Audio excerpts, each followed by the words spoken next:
la corruption systémique, les détournements des deniers publics qui ont ponctionné le peu de ressources que nous avions, tout ce qu'on a comme acquis économique au sortir des années 2000, en pratiquement 15 ans, on a tout foutu en l'air. On arrive dans une situation aujourd'hui où le pays est exsangue. Il est financièrement en situation extrêmement compliquée. Le Fonds monétaire international et la Banque mondiale sont revenus avec force pour nous imposer un certain nombre de réformes, parce que mauvais gestionnaires que nous sommes, on a été dans l'incapacité de faire quelque chose, des réformes parfois intéressantes qui ont été faites au sortir des années 2000. La situation est donc celle d'aujourd'hui d'une économie qui est totalement en récession.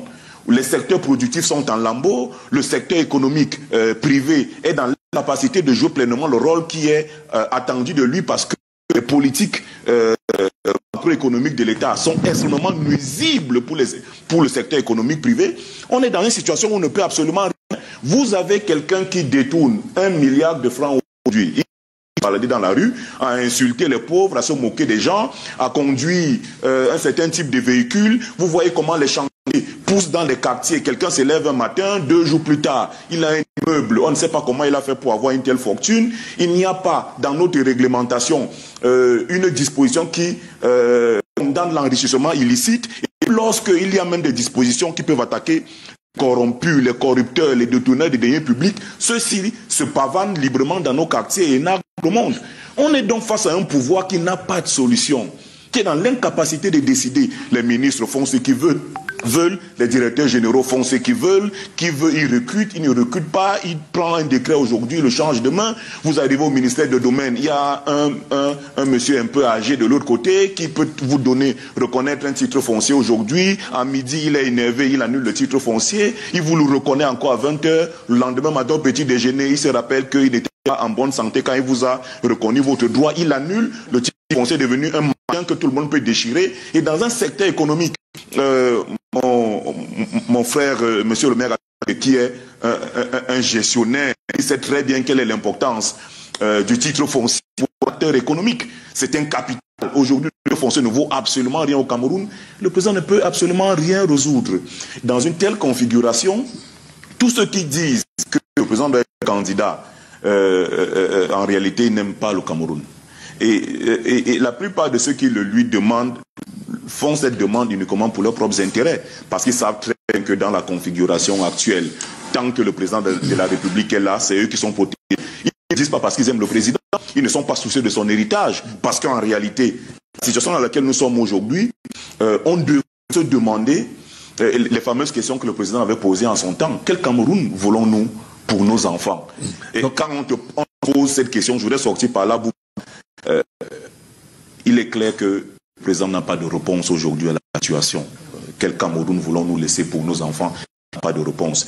Vous avez des gens qui ne sont pas des élus, qui sont au gouvernement, qui ont fait 9 ans, qui ont fait 20 ans pour certains, qui sont là, qui sont illégitimes, qui ne peuvent même pas gagner une élection dans leur propre village. Il n'y a aucun ministre de ce gouvernement qui peut gagner une élection dans son propre village. Si aujourd'hui on disait que pour être ministre de la République, il faut être un élu local, tous seraient battus aux élections dans leur propre village. Vous avez des gens qui sont totalement illégitimes, qui ont créé des divisions dans des villages, qui ont arraché des centaines d'hectares aux populations pauvres, qui ont aggravé les dissensions dans leur communauté, qui sont le président qu'il faut que le président reste candidat, que le président soit éternellement là. C'est des gens qui n'aiment pas le Cameroun. Alors, vous semblez me dire que la solution pourrait venir d'une armée républicaine, si tout est réuni pour que cette armée-là soit non seulement une armée respectée, une armée qui reste fidèle à ses idéologies.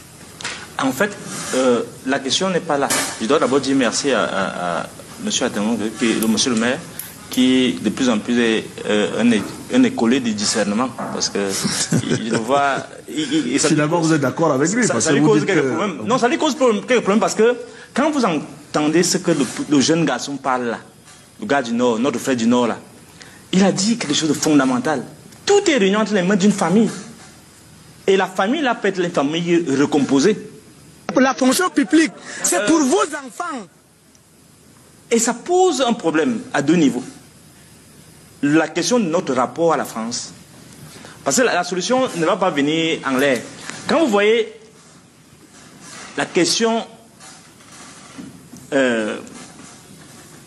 de la grève qui a eu lieu en Banjok, à Nkoteng et aussi à Lembeizou, parce que c'est là où la France, à travers cette société, Sosucam, travaille, qui est déjà même une société française avec des associations, une composition avec la société sucrière, la compagnie sucrière française.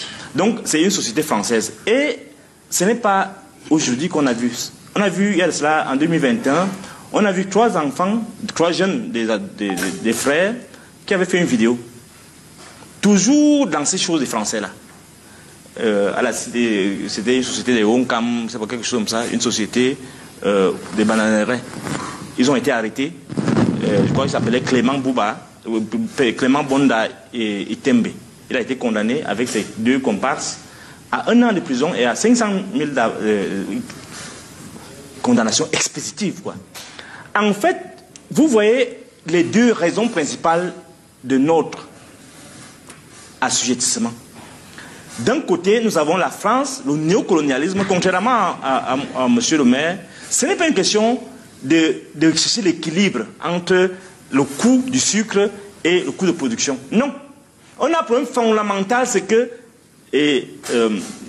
là bien martelé, le capitalisme sauvage qui est incarné par la France, et c'est un message qu'envoie la France, gouvernement comme peuple. On ne peut pas continuer encore 5 ans, 10 ans, 20 ans dans cette administration. Et bon, vous allez perdre pied au Cameroun. Alors, Fridolin, parce que nous n'avons plus malheureusement beaucoup de temps sur cette thématique, on a fait un premier diagnostic. Mais je ne vais pas parler sur ça. Je vais continuer quand même quelques minutes. Non, justement, vous allez continuer, mais je voulais quand même vous ramener déjà aux solutions, parce que vous êtes encore revenu en arrière. Non, la solution, je m'achemine vers ça. Non, il y a 2 solutions. Il faut se départir du néocolonialisme. Je vais pas arriver, c'est cohérent ce que je suis en train de dire. Il faut se départir du néocolonialisme, parce que notre problème, c'est le régime. Et ce régime est enraciné dans l'esprit colonial qui perdure et qui est entretenu. Quand vous voyez, la France vient de nommer, a nommé récemment un général. Comme ambassadeur. Comme ambassadeur. Pour vous, ne croyez pas que c'est anodin. On revient au régime de 1916. Il faut que la France fasse tout pour ne même pas songer, pas perdre, pour ne pas songer partir du Cameroun. Et c'est cet esprit de son meilleur élève, qui est Biya, qui est en train de pourrir notre environnement. Je vais parler de la tout à l'heure dans la question de la jeunesse. Mais la question que je vais soulever ici, en termes de réponse, c'est que quelle est la possibilité qu'on ait même une refondation d'un État dans cette administration-là? Ce n'est pas possible. En l'État, et je suis d'accord avec mon frère, si au niveau 1 de notre éducation, tout est fait pour entretenir une école moyenâgeuse qui n'enseigne que la répétition de ce que le maître Colomb a laissé. On n'a pas de réforme de l'université, on n'a pas de réforme de l'école, on n'a aucune réforme. Vous voulez qu'on avance comment? Si au niveau de l'engagement même citoyen, vous voyez le nombre de bars qui est créé là, le nombre d'églises, le nombre de jeux de hasard, le pari foot, tout ce que vous voyez là. Vous voyez le nombre de prêtres, de pasteurs qui naissent, des églises qui naissent tous les jours. Vous voyez le nombre de gens qui sont cooptés dans les sectes. Si notre éducation, donc, en dehors de la réforme de l'école en général, si notre éducation, l'éducation citoyenne de chacun de nous, si on est tous versés comme ça dans la distraction, on va évoluer comment? Si ceux qui sont supposés être les leaders jeunes, que tous les hommes, que toute la jeunesse adulte, par exemple les gens comme Eto'o, se mettent sciemment au service d'une dictature moyenâgeuse, moribonde, on s'attend à quoi? Si enfin donc, nous tous qui sommes ici, nous n'incarnons pas par une exemplarité républicaine le sacrifice de soi, l'exemplarité en termes d'engagement. Si nous-mêmes, nous tous, qui sommes supposés être les lumières, l'élite, sommes incapables de jouer par notre crédibilité l'alternative, et si on compte seulement sur les autres, alors chacun de nous peut être une alternative à ce régime. Où va-t-on dans ces conditions? Alors, Jean-Baptiste Temengue, visiblement, votre leader charismatique ne pourra rien apporter pour les populations en 2025. C'est pour reprendre, c'est pas mon avis à moi, pour reprendre l'avis des uns et des autres autour de cette table. Non, on ne peut pas dire ça. Il est au pouvoir depuis un certain temps et il est arrivé au pouvoir avec un projet de société qui reste le meilleur à mon avis. C'est la réalisation complète, la concrétisation dans un contexte mondial qui évolue tellement vite, qui pose problème, et un contexte national. Je partage beaucoup d'idées autour de beaucoup d'idées émises par Dr Nke, mais il faut qu'on s'entende bien néanmoins. On peut faire les mêmes constats et c'est à ça que le débat démocratique doit conduire au meilleur. Mais moi je ne crois pas à la démocratie. Je ne crois pas à ça. Alors, et c'est ça que nous avons vendu aux Camerounais. Ils vont bon, bien sûr. Alors, bon, les réformes ou les révolutions, quand elles sont assez significatives, les réformes, elles sont nécessaires pour une société qui ne bouge pas alors que le monde entier bouge. C'est condamnation à mort. Mais il faut que, idéologiquement, l'idéologie nationale au Cameroun qu'on a inventée il faut qu'on réfléchisse en profondeur. Parce que, comme Dr Nke dit, le néocolonialisme, bon, le capitalisme sauvage, bon, à quoi ça renvoie? Des réalités réelles. Non. Le capitalisme sauvage. Les indigènes bourgeois ne croient pas en ça, parce qu'ils sont l'incarnation de cela. Non. Ça, il ne faut pas... il ne faut pas... C'est pas une insulte, hein, c'est un constat. Non, il ne faut pas stigmatiser les idées libérales. Hein? Le capitalisme sauvage, c'est ce qui fait émerger la Chine, ce qui fait émerger le Vietnam, c'est ce qui fait émerger la Corée du Sud, ce qui fait émerger le Japon. Et la France n'est tellement plus l'incarnation de ce capitalisme sauvage, parce que l'État français en lui-même, en son sein, a mis peut-être un modèle un peu trop social qui est remis en cause aujourd'hui. Parce que l'équilibre que nous devons trouver, on a parlé du sucre de Mandioc, c'est justement l'équilibre qui permet une dynamique, une évolution. C'est ça le plus important. C'est ça le plus important. À un instant T, à l'instant T, vous aurez toujours ces constats. Si vous êtes d'obédience révolutionnaire communiste, vous allez, avec ces constats, vous allez soulever des foules, vous allez dire tellement il y a des injustices, tellement...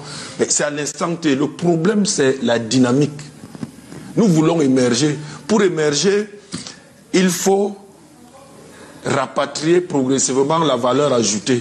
Et pour qu'on ait cette valeur ajoutée dans l'économie mondiale, pour notre économie nationale, il faut des réformes, il faut organiser pour que le système éducatif le permette, pour que la politique fiscale permette au secteur privé, qui est seul capable de produire ses richesses, le fasse. Mais si y a l'évasion fiscale, on fait comment? Avec les sociétés françaises, là, on fait du capitalisme sauvage. Que la réforme de l'État, le capitalisme, il est le capitalisme. Vous allez toujours le qualifier de sauvage, mais il a ses règles.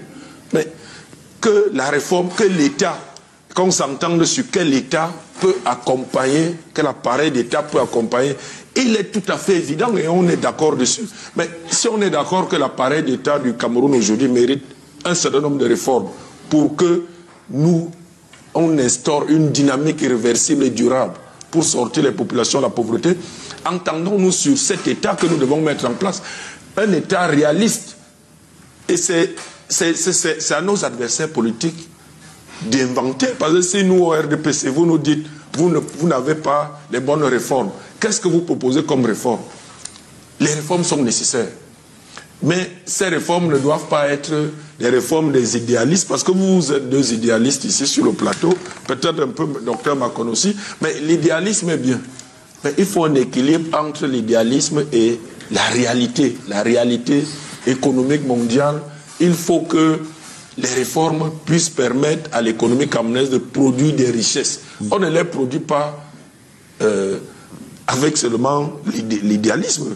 Moi, je veux bien distribuer des salaires de 300 000 à tous les Camerounais, mais je vais prendre ces 300 000 où l'appareil d'État, le partage, la vocation sociale de l'État, l'État redistributeur des richesses. Mais si vous embauchez, actuellement, il faut constater, on le constate, malheureusement, nous sommes probablement en sureffectif de fonctionnaires. Mais comment vous faites pour que ces fonctionnaires soient plus productifs et que nous n'assistions pas... Par rapport à quoi? Sureffectif par rapport à quoi? Ça me surprend. Sureffectif par rapport aux ressources que nous avons. Oui, mais c'est pas les normes. C'est pas par rapport aux normes. Ah non, mais je veux dire, les ressources de l'État du Cameroun viennent de ses impôts et de... Non, c'est parce que vous avez déjà tout volé. C'est ça la raison. Non, ce n'est pas là le problème. Même si on ne volait pas. Ok. Même si on ne volait pas. Mais quand vous avez... On ne peut plus rien faire, même les effectifs, même là. Écoutez... Même si c'est 5 personnes, ils ne peuvent plus. L'État fonctionne... Mais, docteur Nké, le problème est concret. L'État fonctionne avec ses ressources. Vous avez actuellement, elles sont de 4 000 vous avez milliards. tué l'État. Les ressources propres, non, elles sont de 4 000 milliards. Vous avez déjà tué Qu'est-ce qu'on peut faire avec 4 000 milliards? En 10 secondes. Et comment les répartir entre les investissements et le fonctionnement de l'État? J'estime que, actuellement, avec ces ressources, il faut reformater l'État. Nous avons une réforme de la décentralisation. L'État central ne peut pas rester statique. Il faut réformer. Il faut que le secteur public soit plus productif. Il y a un ensemble de choses. Il faut. Vous allez permettre quand même. Ça fait 42 ans. Jean-Baptiste soyons d'abord. Ça fait 42 ans. Il faut 42 ans pour faire le il faut. Dites aussi ce qu'il faut faire. Ok, merci, cher monsieur. C'est même dans les livres comme ça. Merci. Est-ce que vous lisez même d'abord? Vous ne lisez pas? D'accord, merci. Donc moi tu fais ça, man, lis. D'accord, merci, cher monsieur. Et brime plus de 90% de la population. Ce sont les chiffres qui sont donnés par l'INS. Là, au moment où j'entre dans votre plateau, je relisais une du journal de l'économie, publiée, je pense, jeudi dernier ou vendredi, qui s'interrogeait, ces jeunes, pourquoi les jeunes fuient? La une est disponible, pour ceux qui font la revue de la presse, la une est encore disponible sur Internet, c'était, je pense, jeudi ou vendredi, pourquoi les jeunes fuient le Cameroun? Au moment où nous entrons dans votre studio Bouba, il faut vous référer aux chiffres de l'Organisation internationale pour les migrations, qui révèle qu'entre 2020 et 2025, le Cameroun a perdu des millions de diplômés. Même si effectivement on peut questionner la qualité de la formation au Cameroun, qui est devenue une formation très en dessous du niveau auquel on pouvait s'attendre, on peut me répondre que le niveau général, même dans de nombreux pays, est en baisse, mais il faut se comparer à ceux qui font bien. Même si on peut questionner le niveau de formation, d'éducation de nos jeunes, il est constant que le Cameroun est en train de perdre une bonne partie de sa ressource et sa force de production. Les destinations principales sont le Canada, sont l'Allemagne, sont la France, sont la Finlande, sont la Suède, des États-Unis et de plus en plus des destinations qui étaient inconnues comme les Philippines, l'Afghanistan, le Pakistan, la Corée du Nord. Si vous avez des Camerounais qui fuient le Cameroun pour la Corée du Nord, vous devez quand même vous inquiéter. La jeunesse, c'est 3 choses. C'est l'éducation, dans laquelle on va insérer l'instruction, le loisir, tout ce que vous voulez. Deuxième des choses, la formation. La troisième des choses, c'est l'insertion. Voilà les 3 préoccupations de la jeunesse. Mais quand on dit éducation, quel est le niveau de l'éducation? La qualité de l'éducation aujourd'hui. Fridolin revenait sur notre école qui est totalement anachronique. Un système de formation désuet, avec des unités d'enseignement qui sont totalement dépassées, qui ne sont pas aujourd'hui à la hauteur de notre ambition de développement, parce qu'en réalité, une offre de formation au niveau scolaire, au niveau secondaire, au niveau universitaire, doit être en conformité avec la vision de développement, parce qu'en réalité, c'est là qu'on puise les ressources qui vont alimenter la machine du développement. Mais on a un système éducatif totalement anachronique, avec des modalités de formation totalement dépassées. On a finalement retrouvé cette une, l'économie, grâce à la dextérité de notre réalisateur Thierry Camteau. Qui doit être félicité pour sa proactivité. Et ça, c'est pas moi qui le dis. La même semaine, je pense que ça devait être lundi ou mardi, le jour, a fait la liste de 1250 environ enseignants du secondaire qui ont fui le Cameroun en une année.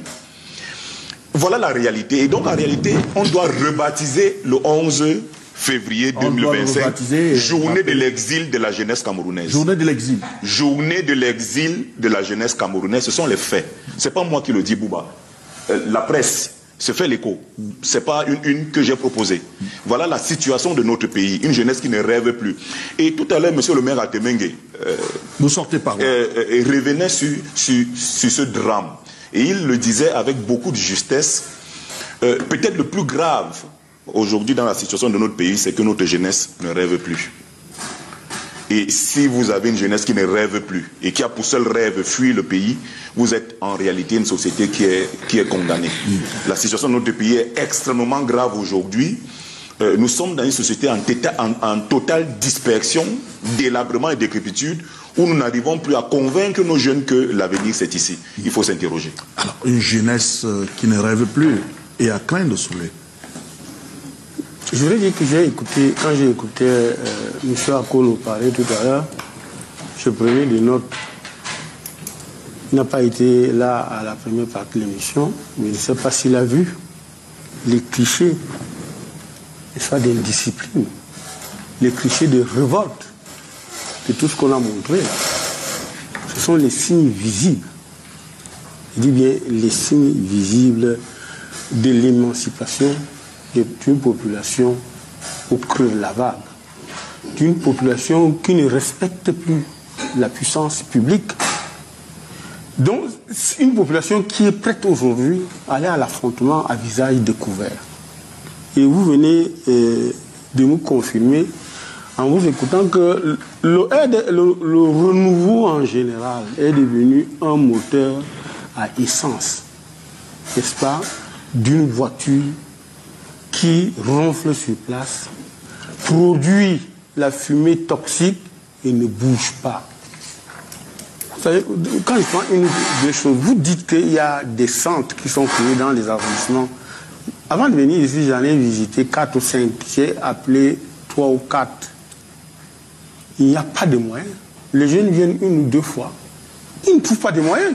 Il n'y a même pas de commodité d'usage, c'est-à-dire une table, des chaises pour s'asseoir. Tout reste à Yaoundé. Il y a une forte centralisation qui fait que les jeunes s'ennuient et comme ils ne peuvent avoir accès à rien, ils vont dans la dispersion. D'accord? Donc ça c'est ce que vous dites là. On aurait pu s'attendre à ce que ça soit vrai. Maintenant, vous-même, vous faites 7 ans sur place. Ça veut dire que votre profil de carrière n'a pas de sens. C'est-à-dire que ça nous montre effectivement que le renouveau est le moteur qui ronfle sur place. Comment vous pouvez faire 7 ans? Ça vient nous aider à comprendre que... Est-ce qu'il est le seul à faire 7 ans? Il y en a qui font 10 ans, qui font même 15 ans. Pourquoi vous vous plaignez à sa place ici? Je ne me plains pas. Un fonctionnaire va en mission et tant que votre mission n'est pas achevée, c'est votre hiérarchie qui sait comment on vous utilise. Vous voyez bien que lui ne s'en plaint pas. Je ne m'en plains pas du tout. Monsieur Bouba. Non, je corrobore juste seulement à la preuve, puisque de la parole à l'acte, il confirme exactement. Il est poli. Ça ne vous empêche pas. Ça vous empêche pas de poursuivre votre argumentaire. Merci. Je vous arrête pas dans vous savez qu'on ne peut pas créer le brutal. Vous n'aimez pas ça. Pas de brutal à l'antenne. Vous parlez et vous donnez la parole. D'accord. Pour dire que ce n'est pas lui particulièrement. Et vous faites bien de me dire qu'il y en a qui font 15, 5 ans, 20 ans. Ça veut simplement dire que le système de gestion de ressources humaines par le président Biya, depuis au moins 3 ou 4 décennies, est rouillé. Parce que, si vous avez remarqué, même quand on change un ministre, un DG, on va chercher dans ceux qui ont été longtemps aux affaires. Comme si le Cameroun était la république de quelques personnes. D'accord? Au détriment de la jeunesse, ce que vous voulez dire. Forcément, j'y viens. Quand on parle, quand M. Akono vous parlez de la jeunesse du président Biya, de quelle jeunesse on parle? C'est qui transporte les chaises et les gants pendant les meetings. Mieux encore, M. Biya est arrivé aux affaires en 1962. Il avait 29 ans. Est-ce que par ces temps que vous pouvez me donner des jeunes entre 25, 30, 35 ans qui connaissent une bonne promotion? Il n'y en a pas. Or, à l'époque, on a connu des personnes comme Kodok, féministe, Dakole Daïsala, qui a dirigé la structure qu'il avait peut-être 23 ans. Et les Pierres qui étaient ministres à 26 ans. Qui est toujours ministre. Donc, vous avez une situation de monopole des vieillards et des vieux qui ont confisqué, n'est-ce pas, la circulation des compétences. Il y a une gestion malsaine de la compétition. Il y a de l'arbitraire dans les arbitrages. Si vous n'êtes pas l'enfant de ou deux, vous n'avez droit à rien. Le Cameroun est l'un des rares pays qui n'a pas d'université scientifique et technique. D'accord?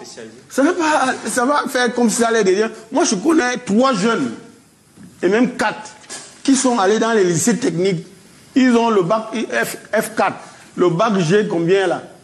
Mais quand ils finissent le lycée avec le bac, on les renvoie à l'université Yaoundé 1 pour faire physique, chimie. C'est complètement décalé. Donc, de laquelle jeunesse vous parle? Monsieur Bouba, j'ai parlé de Dakole à son âme, j'ai parlé des Garga, j'ai parlé comment il s'appelle, de Kodok, où on connaissait l'ascension sociale, l'ascension juvénile. Aujourd'hui, l'ascension est bloquée. Les jeunes tournent en rond, on les utilise pour aller porter les chaises, pour aller poser les banderoles, pour aller faire telle chose. Bouba, quand M. Biya arrive en 1982, les enfants qui ont 1 an ou les fœtus aujourd'hui ont 43 ans. Ceux qui avaient l'âge de 5 ans ont aujourd'hui 48 ans. Les jeunes qui avaient l'âge de 10 ans en 82 ont aujourd'hui 53 ans. On sort par là. Les jeunes qui avaient l'âge de 15 ans ont aujourd'hui 58 ans. Vous voulez démontrer quoi pour sortir? Les jeunes qui avaient l'âge de 20 ans ont aujourd'hui 63 ans. Je vais démontrer quoi? Que quand vous parlez aujourd'hui de la jeunesse du président Biya, un pouvoir qui a passé 42 ans n'a plus de jeunesse. Parce que aucun jeune ne se reconnaît en la jeunesse de M. Biya. Parce que on ne sait pas, quand il va faire la redistribution des choses à la jeunesse, nous, on peut se revendiquer de la jeunesse de Biya, mais nous avons été sacrifiés. Nous sommes nés. On est allé à l'école. Mais on est nés retraités. Parce qu'on est allé à la retraite sans émarger quoi que ce soit. Alors qu'entre-temps, il y a des gens qui, depuis l'âge de 23 ans, les gens depuis l'âge de 29 ans, continuent à émarger. J'ai souvent l'habitude de dire que en 1979, quand je faisais le CP, on m'avait dit de donner le nom des ministres de mon choix. J'avais cité Adolphe Moudiki, j'avais cité Yang, Dorothée Ndjema et bien d'autres. Qui sont Yang Filemon? Qui sont encore pris en charge par la fortune publique? Et là, je vais chuter en disant que, M. Mouba, Monsieur le Président Biya, c'est à vous que je parle.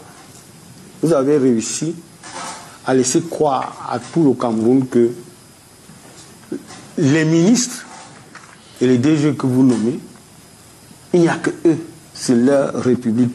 Et parfois même, ils deviennent même, n'est-ce pas, des indisciplinés qui se comportent comme s'ils avaient reçu une républicaine en procuration.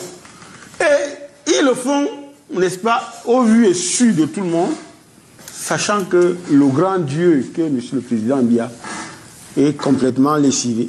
Alors, il a perdu le contrôle, il est impuissant et même absent. Donc, Bouba, je continue de dire qu'aujourd'hui... Non, ça va, aujourd'hui, vous êtes maintenant l'invité précis de cette thématique. Aujourd'hui, il faut arrêter avec ce management indigeste. Ok, d'accord. Qui fait que les jeunes n'ont plus droit au chapeau.